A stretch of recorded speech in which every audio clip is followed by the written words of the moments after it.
Exactamente cómo era, descríbemelo, cómo era este barquero del colmillo, porque ya el nombre solamente asusta. Era normal ver en el matadero las colas de jovencitas tísicas. ¿A ti no te da miedo meterte en el agua en esta zona del río? Justamente entre el castillo y esta ladera nos encontramos a llegar una luz muy potente, muy luminosa, blanca. Esta torre es del siglo XII, musulmana, y es muy peculiar su entrada en recodo. Manu, ¿esto qué edad tiene?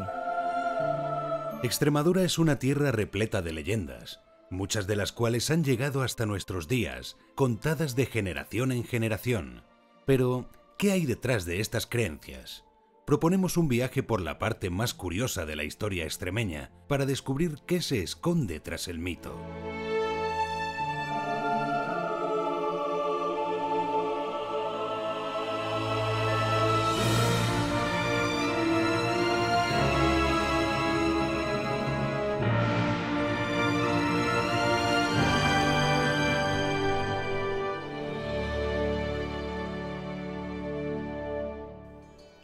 Si nos aventuramos a recorrer la orilla del Guadiana, es posible que encontremos el lugar en el que se oculta el barquero del colmillo, el temible asesino de niños que atemorizó al pueblo de Cheles. Pero en el agua también ocurren otras cosas, como la aparición de luces misteriosas. Nos acercaremos a Magacela y a su Laguna de los Santos. Hoy hablaremos de estripadores, sacamantecas y luces mágicas.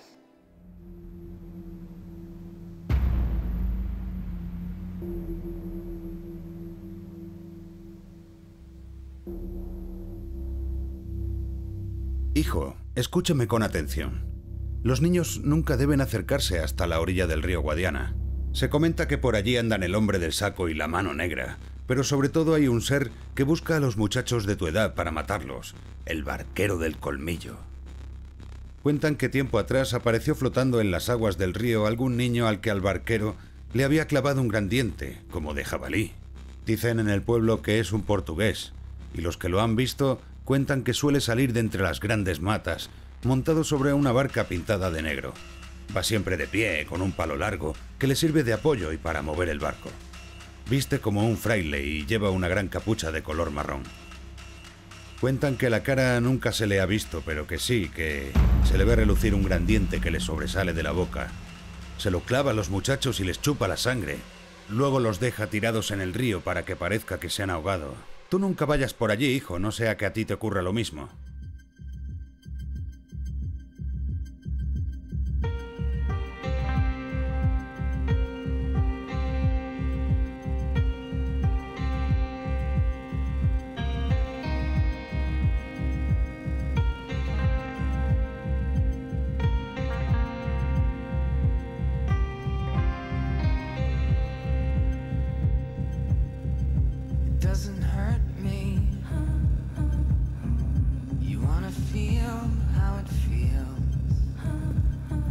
¿Qué tal, Fermín? Muy bien. Encantada de verte. Igualmente, un placer saludarte. Pues sí, la verdad que estoy aquí en tu pueblo, en Cheles, porque estoy recorriendo Extremadura detrás de los mitos, de las leyendas, y Cheles sé que es un pueblo legendario. La verdad es que sí que tenemos bastantes leyendas, ¿no? Yo creo que toda Extremadura en sí es tierra de leyendas, de cuentos, de historias que sin duda alguna, bueno, han servido, ¿no? No solamente para culturizar a la gente, pero que es cierto que forma parte de esa antropología nuestra, ¿no?, extremeña, y por supuesto Cheles no iba a ser menos. Lo que no sé en concreto es qué leyenda vienes buscando. Pues mira, te cuento, yo voy detrás ahora mismo del tema este de los sacasangres, de los sacauntos, del hombre del saco, los sacamantecas. Yo no sé si aquí en Cheles tenéis algún personaje de esta catadura. Pues sí, tenemos uno muy característico, diría yo. Y además, si quieres, bueno, comprobar in situ, bueno, las huellas de ese personaje, podemos entrar dentro de la iglesia y seguro que vas a alucinar con lo que vas a ver. Pues vamos. Pues venga.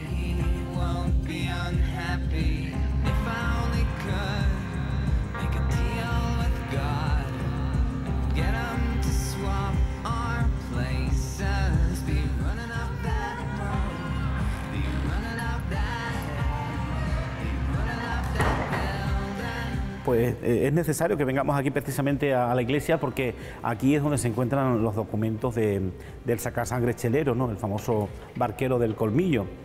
Y siempre de pequeñito se nos metía precisamente miedo, ¿no?, con este barquero del colmillo, y bueno, los niños la verdad es que digamos que nos zurrábamos y a veces nos costaba mucho, ¿no?, el acercarnos a la orilla, porque teníamos que bueno, este sacasangre pues realmente no nos persiguiese y precisamente nos pudiera ocurrir lo mismo que le ocurrió a un personaje de este pueblo, ¿no?, donde ahora veremos los documentos, y que sin duda alguna, bueno, pues al día de hoy todavía sigue tan caliente el tema que los padres siguen metiéndole miedo a los niños para que no se acerquen hoy en día a la presa de Algueva con el barquero del Colmillo, así que fíjate.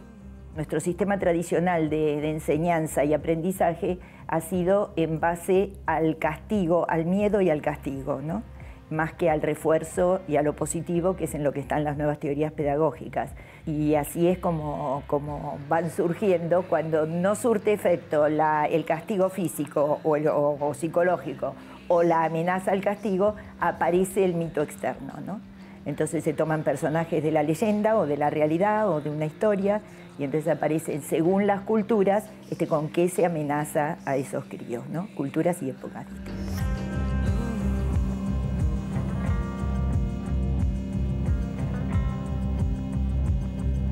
Me resulta curiosísimo el tema de que esos personajes legendarios que siempre hemos pensado que eran casi mitológicos, estos asustaniños, sean realidad, o sea, que tengan nombres y apellidos, pues como el nombre del saco de Gádor, pero también a nivel extremeño, como este barquero del Colmillo tuyo.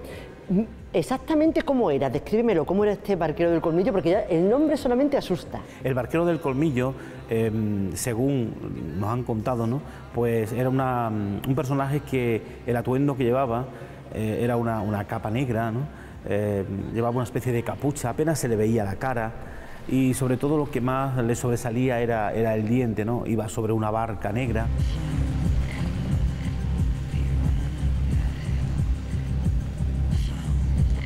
Existen otros lugares, yo tengo referencia por amigos, familiares y demás, donde también se contaban estas historias. Yo creo que esto es una cuestión nacional, yo diría que internacional, pero en España se conoce al sacamanteca incluso como personaje histórico, el famoso sacamantecas de Vitoria. Pero por aquí, por Extremadura, los pueblos alrededor, sí, ese personaje existía entre conocidos y amigos míos de otros pueblos, con otros nombres: el sacasangre, el chupasangre, el sacapringues, porque en algunos pueblos de Extremadura a las mantecas se le llama pringue, pero era el mismo personaje. Detrás de estos miedos, ¿había alguna realidad? Hombre, yo diría que muchas realidades, ¿no? Porque, por ejemplo, nos encontramos con el caso de que unos personajes del pueblo de Cheles, 5 en concreto, que se fueron a vender determinados elementos, ¿no?, a Portugal, a un pueblo cercano, a Montejunto.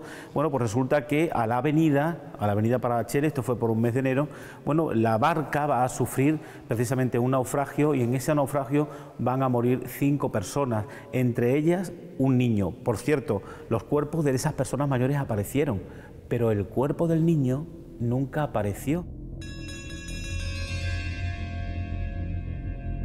Sí que hay un momento y un nombre que hace que esta leyenda se convierta en realidad. Exactamente, ese es Ramón Pitera, y yo te invito, si quieres, a que vayamos a ver precisamente los documentos que nos hablan de él.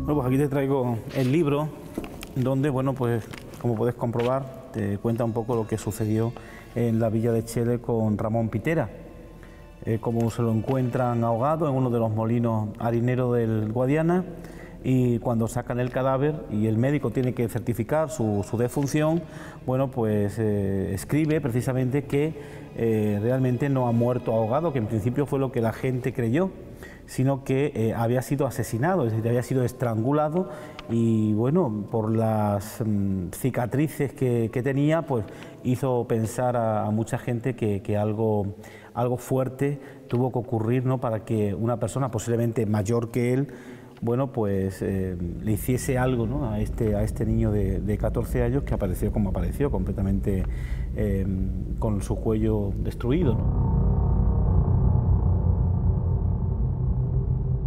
las historias que vivíamos nosotros y como nosotros lo vivíamos era que cuando íbamos al río había una, digamos, una modalidad de pesca que estaba prohibida, que era el pesca con guito. Esos era un sedal con el principio era de cuerda y eso se tiraba al amanecer, o sea, al anochecer. O sea, imagínate tú al anochecer, chicos de 12, 13 años, cuando pasaban por ahí con toda la historia que nos habían contado, pues el miedo que realmente pasábamos. Bueno, esto cuanto menos lo que indica es que había un peligro real en el río. Totalmente. Y yo te invito, si te atreves, a que te acerques conmigo a la presa de Alqueva, bueno, pues a recorrer esos rincones donde se visualizaba el barquero del Colmillo. ¿Te atreves? Ya estamos tardando. Pues vámonos.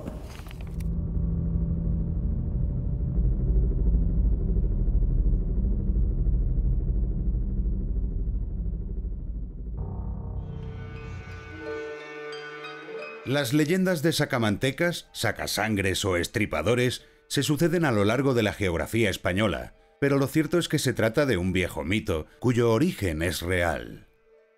Los sacamantecas, también denominados hombres del saco, fueron asesinos de principios del siglo XX.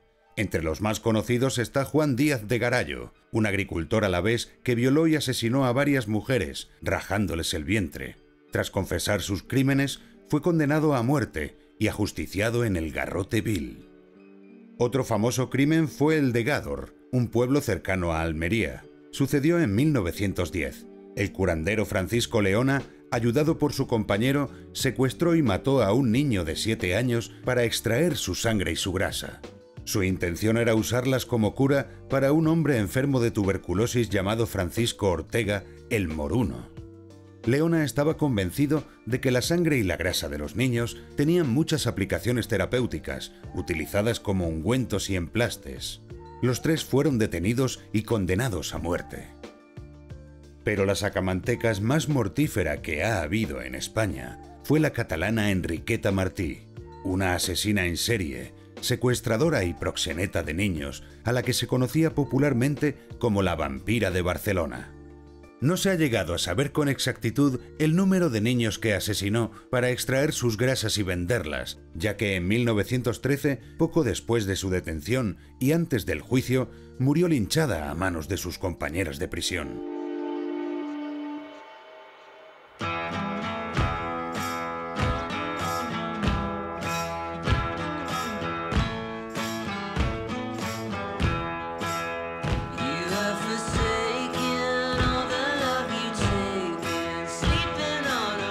Nos encontramos precisamente en el espacio donde se movía el barquero del Colmillo y donde acontecieron algunos de los episodios siniestros en Chele, el Guadiana, hoy presa de Alqueva, y además en un lugar también que es un poco diabólico, ¿no?, por el nombre que tiene, por ejemplo, aquel arroyo portugués que desemboca en el pantano, el arroyo de Lucifesi, ¿no?, más bien el nombre de Lucifer como tal, el diablo, ¿no?, por antonomasia, que bueno, junto con el barquero del Colmillo a toda esta orilla portuguesa y española, pues le estaba dando ese sentido apocalíptico, ¿no?, siniestro, amén de lo que sin duda alguna ocurrió aquí en este espacio y otros del Guadiana. Pero Cheles no es el único lugar de España, ni siquiera de Extremadura, en los que se ha manifestado este tipo de personajes siniestros, ¿verdad? No, por supuesto. Hay un caso, por ejemplo, muy interesante que yo mismo investigué hace unos años. Es el vampiro de Aceuche, un caso también muy potente, donde bueno, pues nos encontramos como Trinidad Sánchez, una niña de 4 años que acompañaba a su madre a la era, pero esta iba a una cierta distancia de la misma. Al llegar al sitio donde se encontraba el padre, que iban a llevarle la comida, la madre se da cuenta de que le falta la pequeña. Al final, prácticamente todo el pueblo, los jóvenes por la noche a caballo, inclusive con unas antorchas, bueno, pues consiguieron llegar a un punto concreto donde parece ser encontraron los restos de la niña, que estaba descuartizada y parece ser que estaba sin una gota de sangre, es decir, ni siquiera en el suelo se veía rastro de los leucocitos de la niña, ¿no? Por lo tanto, quiere decirse que este vampiro, que así es como se conoce y como la prensa de la época lo trata, ¿no?, como titular, el vampiro de Aceuche, pues ingirió todo el líquido rojo de Trinidad Sánchez. Claro, porque es que realmente la realidad que hay detrás de este mito es la horrible, la terrible enfermedad para la época que era la tisis, la tuberculosis. Se creía por aquel entonces que la sangre ingerida de toro, de macho cabrío, incluso del lobo, y sobre todo la humana, servía para curar esta enfermedad. Exactamente, además como la sangre de un infante, de un niño, era precisamente una sangre no contaminada, es decir, ese niño no había bebido alcohol, no había fumado, bueno, pues era una razón de peso, sobre todo para que ciertos curanderos y ciertas curanderas, bueno, pues invitasen a estos clientes que acudían a ella a perpetrar este tipo de asesinatos, ya que en el subconsciente colectivo de este grupo de personas que se dedicaban a estos menesteres, ¿no?, auspiciaban precisamente a estos hombres a que cometiesen este tipo de delitos.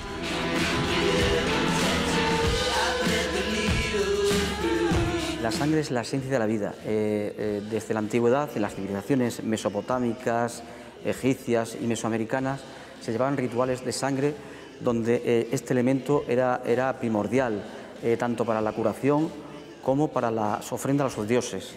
Se tiene constancia que los egipcios se bañaban en sangre para enfermedades como la elefantosis, incluso para prolongar la longevidad. En el caso de los aztecas, untaban la sangre en las heridas de guerra para que cicatrizaran antes. Ya más adelante, en la Edad Media, el escorbuto, una enfermedad muy típica de los marineros, se combatía con la sangre de ballena. Y tenemos casos de personas influyentes en el siglo XV, como era el caso de Inocencio VIII, que para rejuvenecer chupaba la sangre, de alguna forma, de gente joven.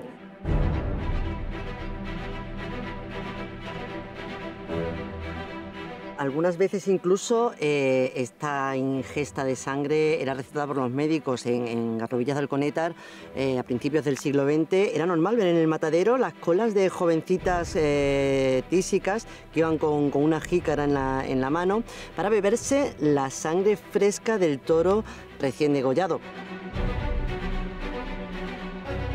En la zona de Gata se bebía la sangre del lobo recién matado. Sí se bebía pensando que curaba la tuberculosis.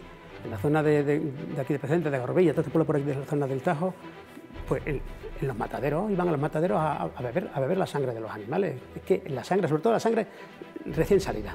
Claro, como tú bien dices, en el momento que quieren esa sangre todavía de mejor calidad, se suponía que a la de niños, es cuando empiezan a cometerse estos atroces crímenes, que quizás uno de los más conocidos sea el crimen de la Corderina, en las Urdes. Tremendo, sin duda, el crimen de la Corderina. Se caracterizó precisamente porque también una niña llamada Francisca Sánchez, en un día determinado se la encontraron prácticamente descuartizada, le habían rajado su cuerpo en forma de cruz, le habían sacado también todas sus vísceras y para más Inri, el vampiro que ejecutó precisamente ese crimen, y nunca mejor dicho, vampiro con mayúscula, se bebió la sangre de Francisca Sánchez en una taza, ¿no?, o jícara, que además cuando se marchó, bueno, pues dejó olvidada justo al lado del cadáver de Francisca. Eso sirvió, bueno, pues para que la justicia de la zona pues comenzase a investigar, amén de un trocito de pan que también se dejó, y que eso llevó a que el juez, bueno, pues estuviese preguntándole a todos los panaderos de la zona por si acaso, bueno, pues conocían o habían visto a este siniestro personaje. Pero sin duda el crimen de la Corderina nos demuestra que los sacasangres y estos vampiros han formado parte de la historia de Extremadura, quizás durante muchísimos tiempos, ¿no?, y muchísimos siglos. Pero Fermín, yo estoy convencida que todavía nos queda más realidad detrás del mito.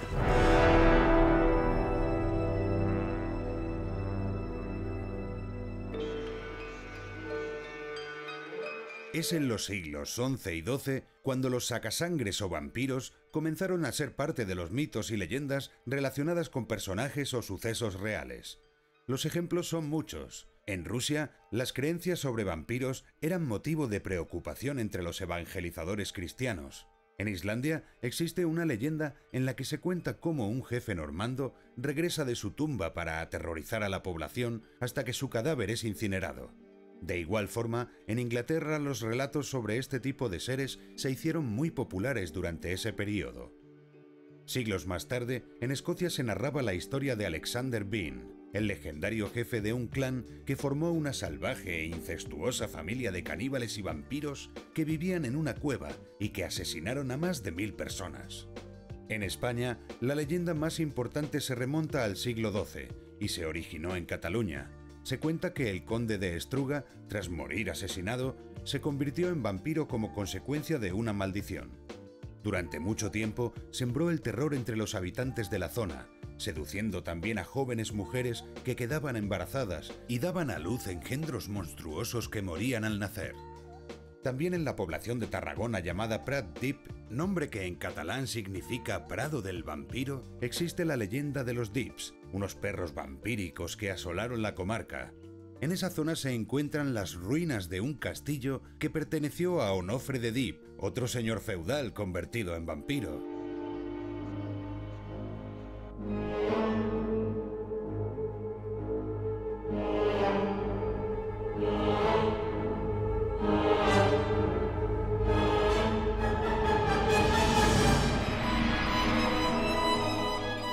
Te presento al barquero, el hombre que nos va a acercar hasta el lugar donde supuestamente se escondía el barquero del Colmillo. Él es José Manuel. ¿Qué tal, José Manuel? Encantado. Encantada, yo soy Un placer. Israel. Oye, una preguntita, ¿a ti no te da miedo meterte en el agua en esta zona del río? Bueno, actualmente pues no, además disfruto. Pero si nos remontamos de cuando tenía 10, 12 años, de pequeño, 9, pues sí, era el río Guadiana y como había muchas isletas, era una zona de muchos pescadores y demás, y de contrabandistas, pues que nos inculcaban nuestros padres, que no nos aproximásemos a la orilla del río por temor a que nos inculcaban el miedo de que nos secuestraba. Como no teníamos la tecnología que tienen hoy los niños, pues ¿dónde teníamos nosotros las ocurrencias y las travesuras nuestras? Pues con el buen tiempo en las orillas del río Guadiana para bañarnos y demás. Pues ya me has tranquilizado, así que, por favor, ¿nos llevas? Venga, os acerco.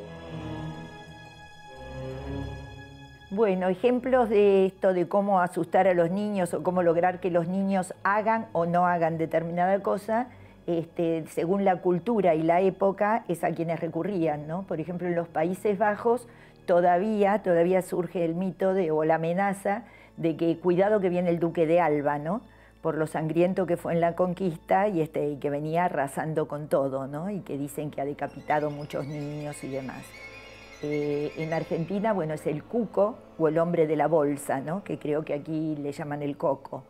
Y en México, por ejemplo, lo amenazaban con los conquistadores, ¿no?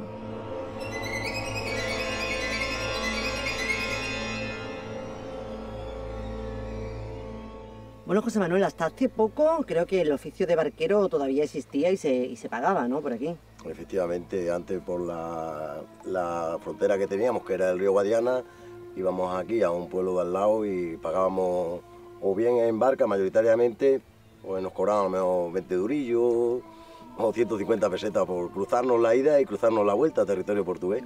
Pues fíjate, Fermín, que a mí esto de pagar al barquero y sobre todo la imagen que nos has descrito antes del barquero del Colmillo con esa barca cuadrada negra, con esa capucha y con esa larga pértiga, me recuerda muchísimo al personaje mitológico de Caronte, el barquero del infierno, ¿verdad? Sí, totalmente. La figura de Caronte precisamente se caracterizaba por eso, ¿no? Por ser una especie de ser que lógicamente se dedicaba a llevar, ¿no?, a los muertos por la laguna Estigia.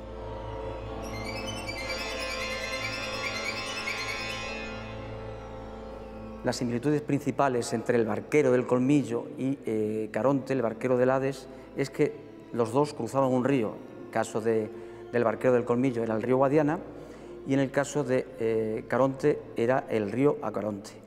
En el caso de Caronte hay una explicación para los difuntos. Se les colocaba un óvulo debajo de la lengua o en uno de los ojos y era una forma de peaje para pasar al inframundo. Caronte elegía a los difuntos que esperaban a ser embarcados.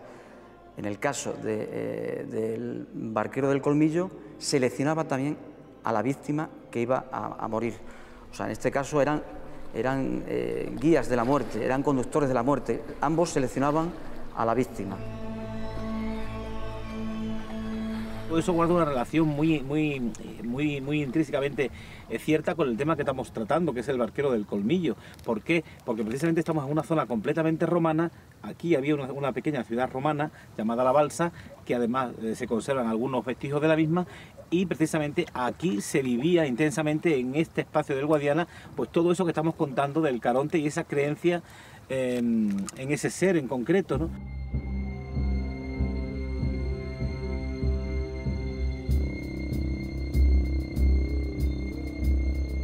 Incluso hay más, porque estoy pensando también ahora con las barcas en otra posible realidad detrás del mito del barquero, el contrabando. Efectivamente, por las necesidades básicas de cubrir, porque era cuando había que cubrir unas necesidades básicas de la familia, pues muchas familias se dedicaban al contrabando por la proximidad al territorio portugués. El temer algo supone que te alejas del lugar ese, deja el espacio libre.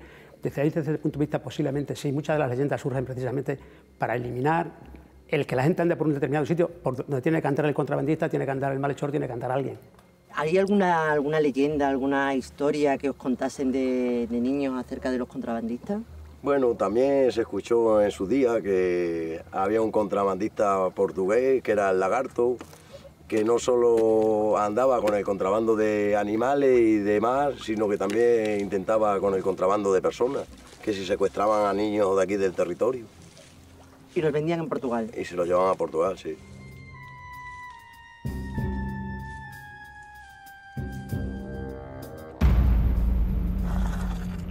Otra de las historias que llegaban hasta las orillas del Guadiana, desde tierras portuguesas, y que mi padre, que era contrabandista, precisamente me la llegó a contar, era la del famoso vampiro de Lisboa. ¿Quién era?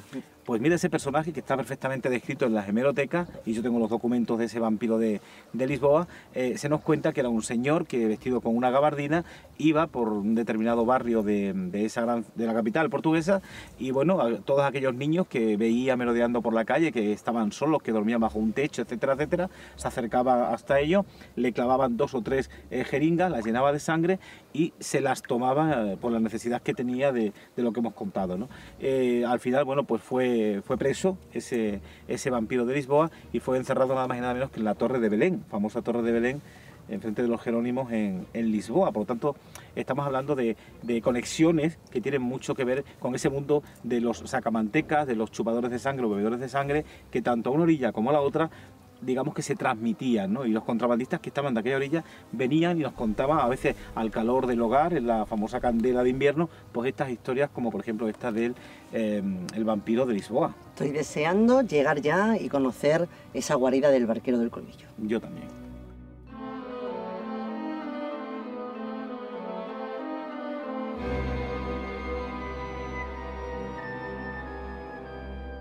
Bueno, pues por fin hemos llegado, Fermín, al lugar donde cuenta la leyenda que se ocultaba el Barquero del Colmillo. Exactamente, aquí nos encontramos pegados a los Casteliños, y es aquí precisamente donde cuentan que huía, ¿no?, ante la persecución de posibles personas que le hubiesen visto el Barquero del Colmillo.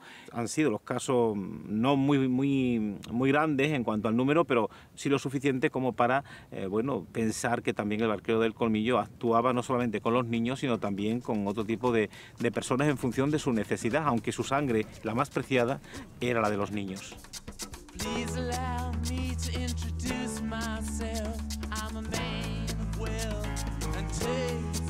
Creo que con todos estos datos ya tenemos un puzzle hecho para hacernos una idea de esta figura, este asustaniños del Guadiana, que junto con la Dama Blanca o con la Sirena Negra forman parte de esa mitología extremeña.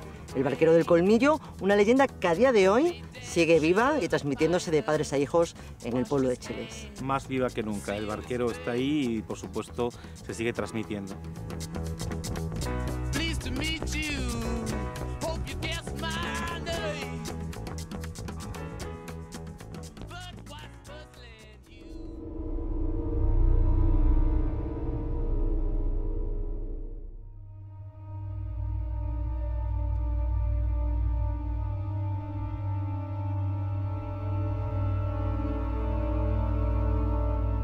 Justamente entre el castillo y esta ladera nos encontramos llegar una luz muy potente, muy luminosa, blanca. Esta torre es del siglo XII, musulmana, y es muy peculiar su entrada en recodo. Manu, ¿esto qué edad tiene?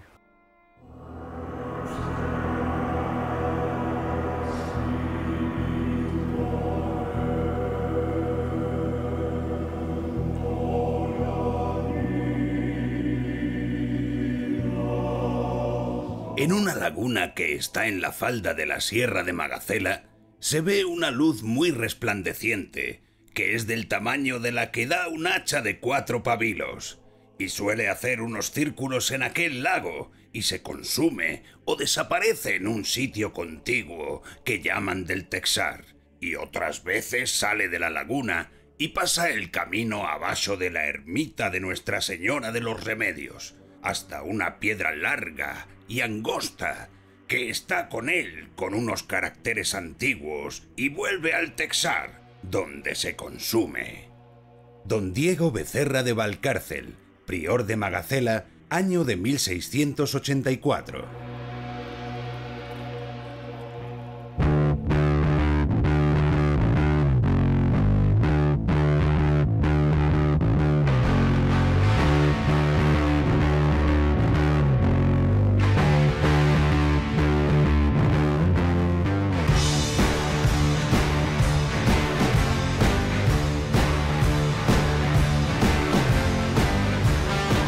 Hola Manu, ¿qué tal? Hola, ¿qué tal, Israel? ¿Qué tal esa subida? Pues dura, la verdad es que dura. Como ves, estamos en un emplazamiento elevado, estamos en un cerro. Es un emplazamiento típico de los castillos, aunque no todos los castillos estaban en un emplazamiento elevado. Hay castillos, conocemos castillos que estaban en los llanos, ¿vale? Defendiendo zonas de paso, rutas comerciales, etcétera. Y este castillo en concreto, aunque no todos los castillos estaban en lo alto, es el castillo de Magacela, y bueno, pues vamos a hablar un poquito de él. Magacela, además, lo más conocido quizás es la leyenda de Amarga Cena, ¿no? Exactamente, de ahí procede quizás el nombre, y bueno, podemos resumir básicamente en tres leyendas que tienen su base histórica. La primera de ellas sería la de la bella Leila, que está ambientada en el siglo XIII aproximadamente, cuando los cristianos de la Orden de Alcántara, bueno, pues toman el castillo en 1231, y bueno, pues la bella Leila, al ver los ejércitos entrar en el castillo, bueno, estaba, se supone, en una cena celebrando no sabemos qué, cuando ve entrar pues, todo el grueso de los soldados, se tira a la torre del homenaje y va a parar a los pies del gran maestre de la Orden de Alcántara, Alonso Pérez. Amarga Cena, ¿no? Exactamente, antes de lanzarse lo que ha quedado para la historia, Amarga Cena, y de ahí, bueno, pues puede proceder la etimología en su evolución el concepto hacia Magacela.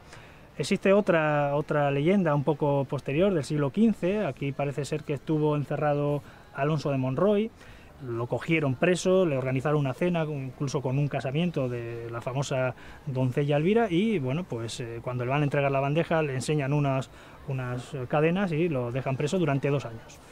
Y luego, bueno, pues la última leyenda, bueno, pues es la de relacionada con las ruinas romanas sobre Magna Cela, que es la gran despensa. El periodo medieval es de una tremenda complejidad. Hablamos de un periodo que se extiende a lo largo de 10 siglos, desde la caída de Roma en el siglo V hasta el inicio del Renacimiento, con la caída de Constantinopla en el siglo XV, y es un mundo en el que se funde la realidad con el mito. Va a haber también narraciones sobre princesas, castillos y demás, ¿no? Por lo tanto, todas las fortalezas, todos los castillos entran dentro de este mundo en el que se funde lo mágico con lo real, ¿no? Y casi todos los castillos suelen tener una leyenda en la que la princesa se enamora del que viene a tomar el castillo. En definitiva, el castillo forma parte de ese mundo de leyenda entre el mito y la realidad. Por eso hay tantas leyendas en torno a los castillos. Estamos aquí en la portada fortificada de lo que es el castillo de Magacela, y los asaltantes, bueno, pues una vez superada este gran cerro que tenían que venir aquí con las armas todo pertrechados, se encontraban con esta portada defensiva. Fíjate las zonas almenadas donde, bueno, pues allí se colocarían soldados que nos impedirían el paso. Imagínate lanzándonos flechas y tal. Esta torre es del siglo XII musulmana, y es muy peculiar su entrada en recodo. Es una portada fortificada típica musulmana, y estas entradas son muy características porque cuando entraban los soldados tenían que girar bien a la izquierda y claro, de tal manera que cuando se giraban los escudos había un momento que quedaban sus pechos al descubierto y era cuando bueno, pues les atacaban.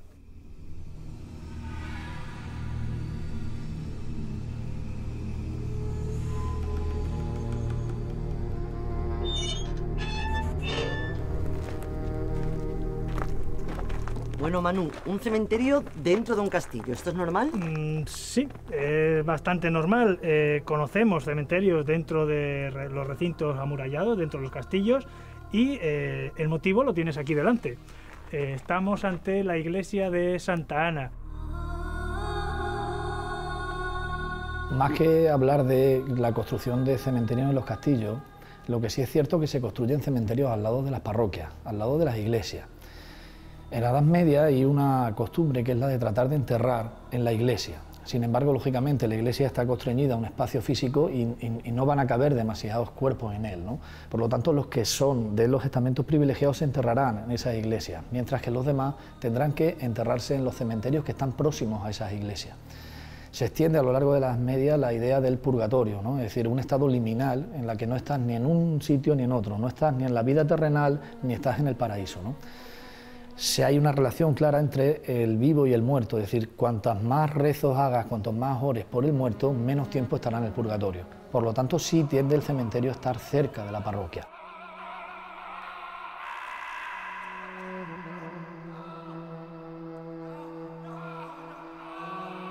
Bueno, Manu, casi todos los camposantos tienen alguna tumba que destaca sobre las demás. ¿Aquí también hay alguna? Exactamente, bueno, te he traído a una en especial. Estamos aquí ante una tumba muy peculiar que destaca sobre el resto por su tipología. Como ves, tiene una tipología anglosajona nórdica porque el hombre que está enterrado aquí fue un viajero holandés, ¿vale? Que, bueno, pues a modo de viajero, como los del final del siglo XIX, bueno, pues este hombre también viajó por toda Europa y le gustaba mucho Magacela y quiso enterrarse aquí. De hecho, aquí en la inscripción podemos leer Requiescat in pace y parece ser lo que sería su nombre y el año de la muerte en 1935. Poco más sabemos de este hombre, se han empezado a hacer estudios, pero todavía nadie se ha metido de lleno en la historia de esta tumba. Otra de las tumbas ilustres la tenemos aquí. Esta sería la tumba del último maestre de la Orden de Santiago. Muy curioso porque todo este recinto pertenece a la Orden de Alcántara. ¿Por qué se fue a enterrar el último maestre de la Orden de Santiago aquí? Bueno, pues parece ser que Pío IX decretó una bula, la Quo Gravius, y con la cual, bueno, pues eliminaba las 4 órdenes militares. Entonces, como protesta, como si fuera el Papa Luna, él nunca quiso renegar de su rango y vino a enterrarse a este cementerio de la Orden de Alcántara como protesta. Una anécdota que, bueno, podríamos hablar aquí sobre el cementerio es que en la Edad Media no se sabía muy bien si el difunto estaba en realidad muerto o no.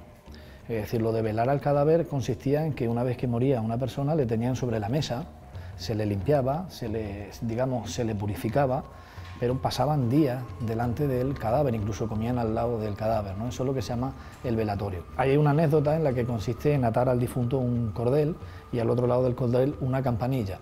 Si el difunto, lógicamente, no estaba muerto, se movía, se escuchaba la campanilla y, lógicamente, acudían a desenterrarlo, ¿no? Y eso es lo que en el lenguaje, en el dicho, ha quedado como salvados por la campana.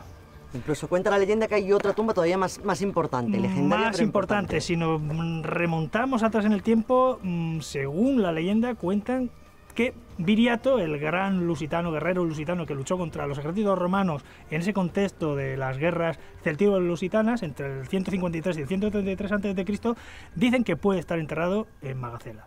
En otros lugares de Extremadura, como Azuaga también, pero también en Magacela tenemos esa leyenda que lo atestigua.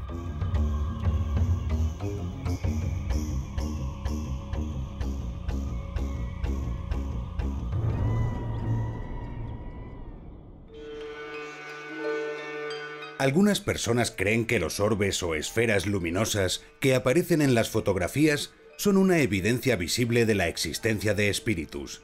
Creencias aparte, Lo cierto es que las luces despiertan la curiosidad, incluso entre los más escépticos.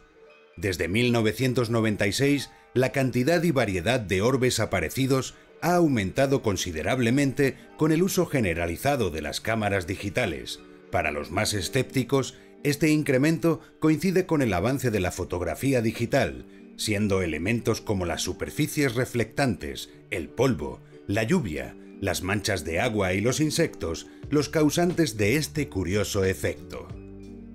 Por su parte, los creyentes en lo paranormal sugieren que algunos orbes representan la energía de fantasmas o entidades del más allá, y que cada esfera puede contener la energía de una o más entidades.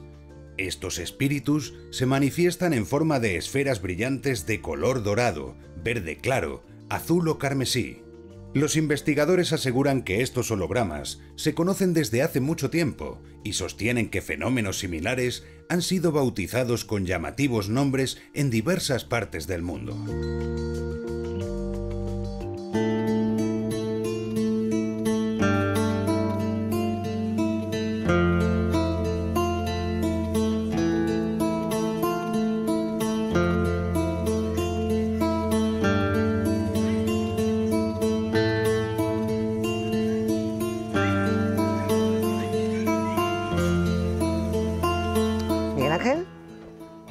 Hola, ¿qué tal? Muy bien. ¿Cómo estás? Mira desde dónde vengo, desde el castillo que he estado con Manu, pero realmente donde me interesaba venir era aquí, a la laguna esta, porque sé que es el epicentro de unos sucesos extraños que todavía siguen ocurriendo, ¿no? A mí me lo vas a decir, que he tenido experiencias en primera persona en este lugar. No me digas, cuéntamelas. Pues mira, todo comienza un 17 de octubre del año 2011, estábamos en el dolmen de Magacela, justamente dentro en el dolmen.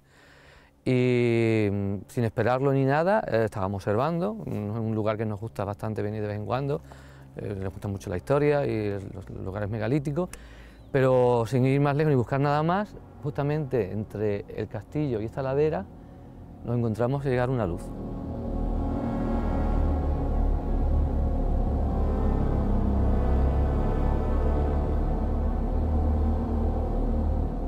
Nos pilló por sorpresa completamente y era una luz. Lo que yo te recuerdo al día de hoy es que era una luz muy potente, muy luminosa, blanca, muy lenta, sin nada de ruido. Justamente atraviesa toda esta ladera, digamos, donde están esas naves, pasa por encima de nosotros del dolmen. Yo ya saco rápidamente el teléfono, nos pusimos muy nerviosos, no lo esperábamos, y era algo no normal, no un satélite. Yo he estado por aquí muchas noches y por el campo y sabes que rápidamente el satélite va más alto. Esto era mucho más bajo, una masa bastante importante de luz. Saco el teléfono, miré las fotos cuando ya se iba, y se fue en dirección Orellana la Vieja, justamente donde está un tesoro.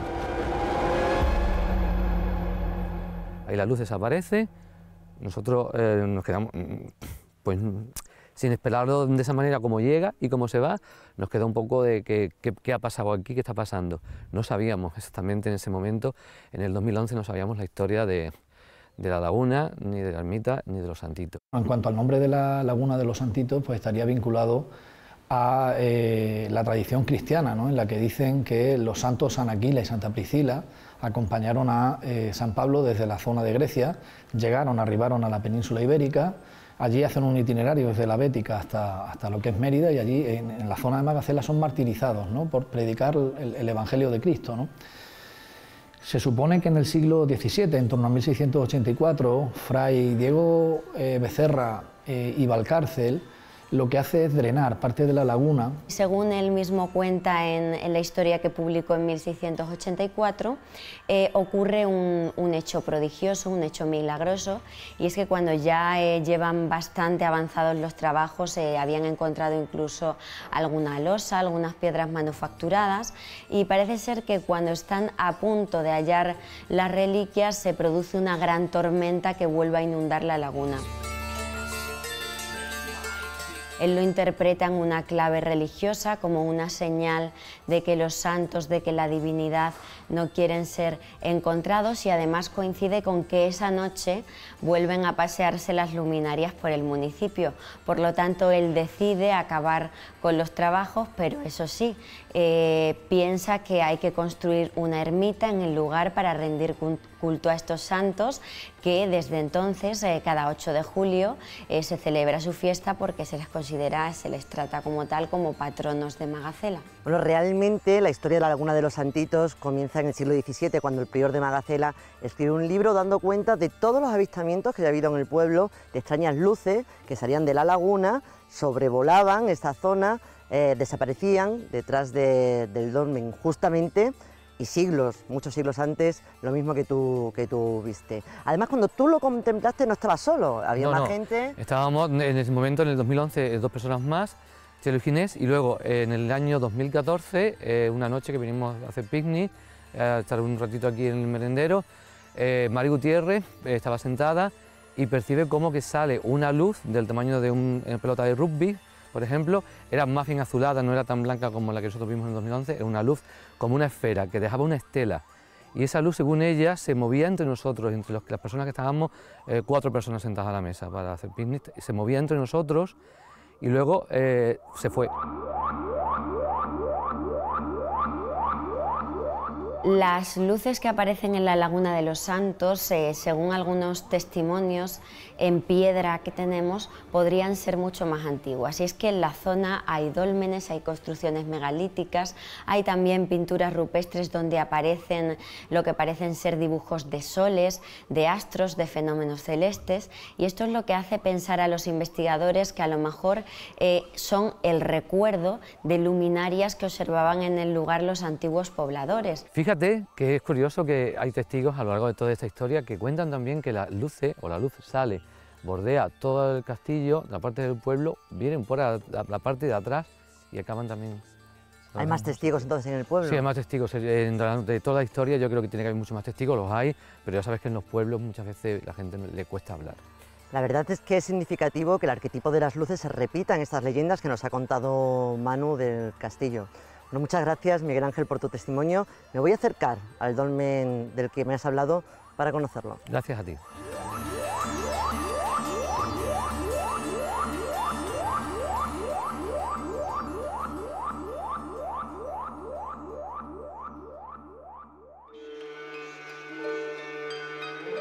A partir del Neolítico y hasta mediados de la Edad de Bronce, los primeros agricultores y ganaderos que se hicieron sedentarios comenzaron a construir dólmenes y otros monumentos arquitectónicos con grandes bloques de piedra.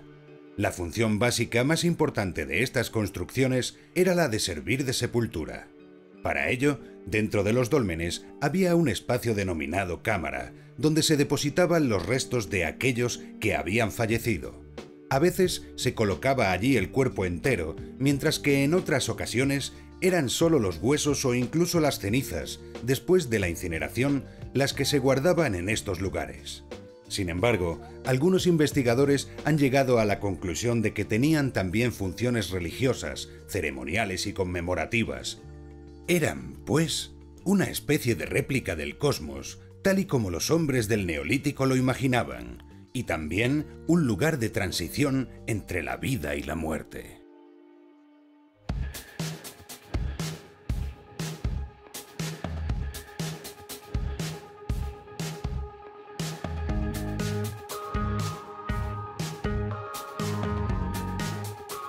Bueno, Manu, nos encontramos en otro de los enclaves mágicos de Magacela, su dolmen. ¿Pero qué es exactamente un dolmen? Bueno, un dolmen es una construcción megalítica. Procede de la palabra mega, que es grande, y litos, que es piedra. Entonces es una construcción de grandes piedras. El megalitismo bueno, es un fenómeno cultural que se extiende por toda la fachada atlántica, va desde el sur de Escandinavia, Francia, península ibérica, el Mediterráneo, las islas del Egeo, y ahí tenemos también construcciones megalíticas. ¿Y para qué servía un dolmen? A ver, un dolmen es un tipo de construcción funeraria bajo diferentes tipologías o formas. En la península ibérica la que predomina es el dolmen, ¿vale? También tenemos en otros lugares menhires, alineamientos, gudjenjes, pero en la península ibérica son los dólmenes. tenemos dos tipos de dolmen, dependiendo de la cronología. En el cuarto milenio antes de Cristo, bueno, tenemos una construcción que puede ser poligonal o circular, formado por grandes ortostatos. Ortostatos son grandes losas de piedra. Y un poco más tarde, en el tercer milenio antes de Cristo, se incluye un corredor. En el dolmen de Magacela tenemos, solamente se conserva lo que es la sámara sepulcral circular, y por comparaciones con otro dolmen de este fenómeno cultural, bueno, pues suponemos que tenía un corredor de 9 metros de longitud, ¿no? Y luego todo esto se enterraba con tierra, ¿no? Formando un pequeño cerro. O sea que aquí realmente hubo muertos enterrados seguramente importantes. Exactamente, son enterramientos colectivos, pero tenemos que tener en cuenta que en estos dólmenes no se enterraba a cualquier persona. O sea, solían ser personas de cierta importancia, ¿vale?, en el estatus social. De hecho, se han encontrado, bueno, no se han encontrado niños y muy pocas mujeres en este tipo de dólmenes. Es importante saber que los dólmenes o el dolmen, lo que es la cultura megalítica en Extremadura, es muy importante porque se cree, dada su conexión atlántica, que es el centro difusor del megalitismo en la península ibérica. ¿Te parece bien que vayamos a verlo? Venga, me parece.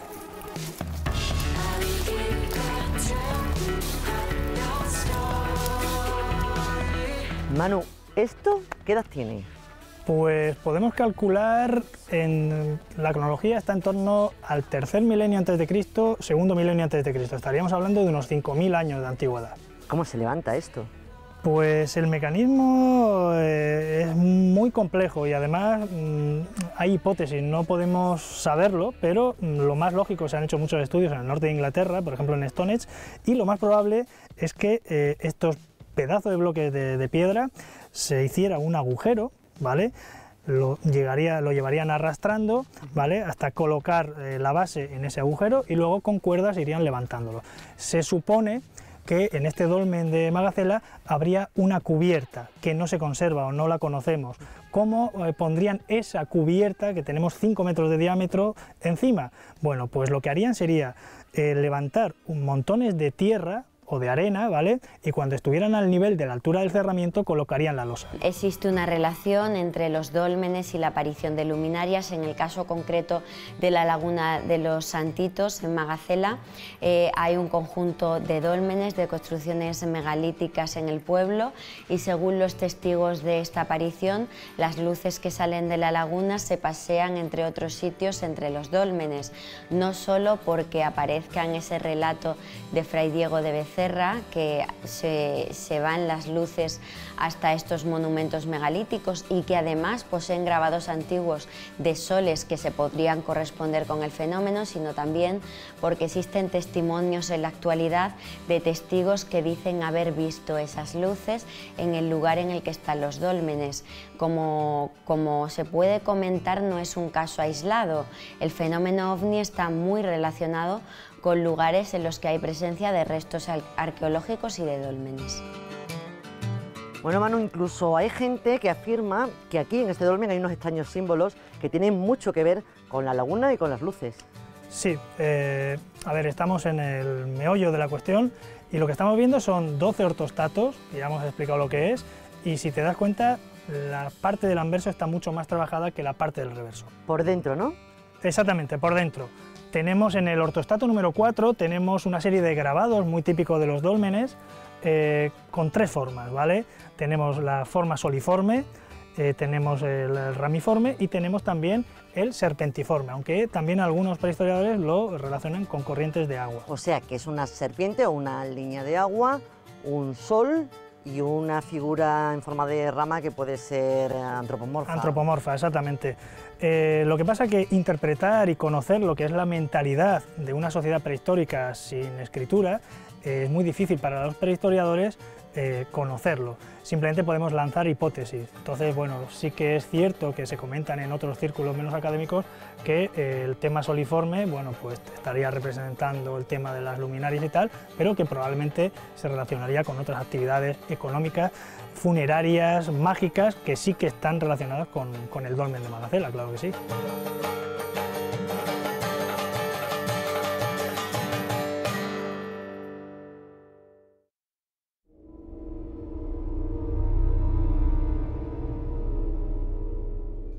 Estas son solo algunas de las leyendas que pueblan Extremadura. Si les han atrapado, nosotros seguiremos tras el mito.